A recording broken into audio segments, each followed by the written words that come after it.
Really a fascinating profile as you look at Saddam Hussein here, and you describe him as a man of contradictions, charming on the one hand, charismatic, but also just brutally vicious. Yes. Yes, he was from the very beginning. Our talks had a certain pattern, and in the beginning, he was very kind, very gentle, very nice, seemed very smart, and self-deprecating and witty. But over time, another Saddam emerged, and that was a Saddam that seemed to be kind of nasty and mean-spirited and vicious, and a little scary at times. In a sense, he was very human in that regard. I had the chance, I was in Baghdad when his trial began, and I remember being in the courtroom when he walked in, the first time I saw him in person, and I remember how the courtroom reacted to him. I mean, he clearly, here was a guy who was on trial for his life, and he had this presence and this smile in the room, and you described that as well. When he walked into a room, something changed. I can only imagine what it must have been like at the height of his power. And if you were a poor Iraqi and you saw this man in the Armani suit with the entourage walk in, you must have thought like that God had just arrived. And that was a sense of his power as well. He was able to overwhelm people. But, you know, he also had great political skills. And that was on view when we were talking to him as well. And you could sense, like when he came in the room, he started working the room and trying to make everybody feel comfortable. And but over time, you know, the more you got to know him, the less you liked of him. Yeah, well, we saw that in his actions, and he filled a lot of graves. Yes, very true. Very true. You say he was a great politician. I mean, certainly, if we think politics are tough here, politics in Iraq, you know, literally deadly, I imagine. But you also describe him as a local boy who made good. Yes. Explain why. Yeah, well, he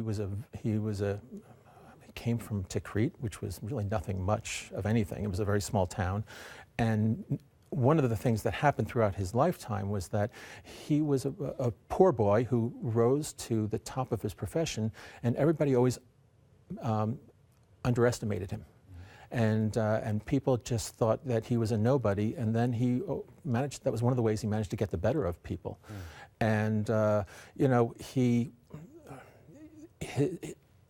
his roots gave him a very good feel for Iraqi politics and the politics of the street. Where his roots tripped him up was that he was uneducated, basically. And he didn't understand international politics, and he didn't understand the bigger picture. And that's where he made some of his greatest mistakes. Well, let's speak about one of those, and that being weapons of mass destruction, right? Yes. This idea, the reason that the U.S. brought about the invasion, and as it turned out, he didn't have weapons of mass destruction, but he, you know, was keeping that myth alive to some degree, which helped bring on the invasion. Yes. Why? What was his thinking? Well, I think that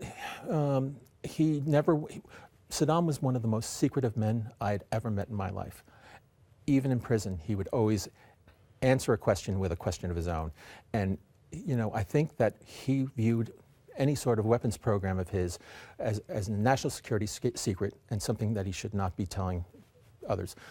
He also would have said that he had already disclosed everything that he had, and he distrusted the weapons inspections process because he felt that they were infiltrated by spy services who were looking for not only for weapons of mass destruction, but for vulnerabilities to his security and to his regime. And he was not wrong about that. Now, we have a president-elect here in the U.S. who is, in effect, taking on the U.S. intelligence community, particularly the CIA, on the issue of Russia hacking the U.S. election and really dismissing their judgment.